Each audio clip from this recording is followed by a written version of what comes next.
দোয়াটা শুধু আমার সাথে একবার পড়ে যাবেন, কোথাও লিখতেও হবে না, মুখস্থও করতে হবে না। একবার পড়বেন, দুইবারও না। আপনার গোটা জীবনের জানা অজানা যত গুনাহ আছে সব মাফ হবে। ছোট গুনার কথা বলছি না, বড় বড় গুনাহ, যেমন মিথ্যা বলেছেন, হিংসা করেছেন, নামাজ পড়েন নাই, রোজা রাখেন নাই, সুদ খাইছেন, এই রকমের মারাত্মক ভয়ঙ্কর লেভেলের গুনাহের কথা আমি আপনাকে জানাচ্ছি। ইনশাআল্লাহ এই দোয়াটা এতই অ্যাকশনে ভরপুর, যেই পড়বে সাথে সাথে অ্যাকশন।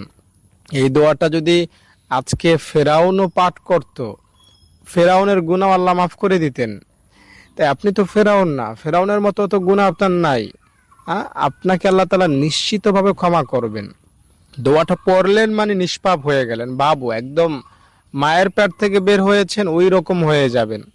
হাদিস শরীফ এসেছে, নবীজি বলেছেন 5 বার যদি কেউ গোসল করে তাহলে তার শরীরে যেমন ময়লা থাকতে পারে না, 5 ওয়াক্ত নামাজ পড়লে তার কোনো গুনাহ থাকতে পারে না। আরেকবার নবীজি একটা শুকনো ডাল ঝাড়লেন সাহাবীদের সামনে, সব পাতা একটা একটা করে পড়ে যাইতে লাগলো। তো নবীজি বললেন যে বান্দার গুনাহকেও আল্লাহ তাআলা এভাবে আমলের উসিলায় মাফ করে দেন, সব গুনাহ ঝরে পড়ে যায়। আর একটা হাদিসে পাওয়া যায় সুবহানাল্লাহ আলহামদুলিল্লাহ আল্লাহু আকবার কেউ যদি নামাজের পরে 33 বার পড়ে, তো তার গুনাহ যদি সমুদ্রের ফেনা পরিমাণও হয় কোনো ব্যাপার না, আল্লাহ মাফ করে দেন।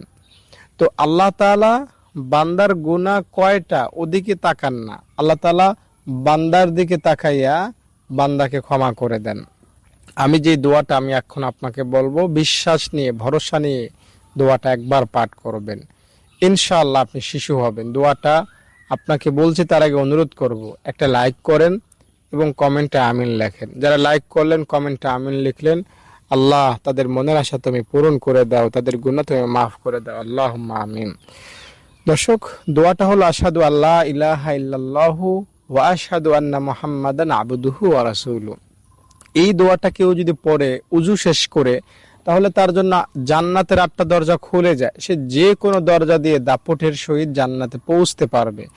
আজানের পরে কেউ যদি দোয়াটা পড়ে তার গুনাহ মাফ হয়ে যায়। এই দোয়াটার কারিশমা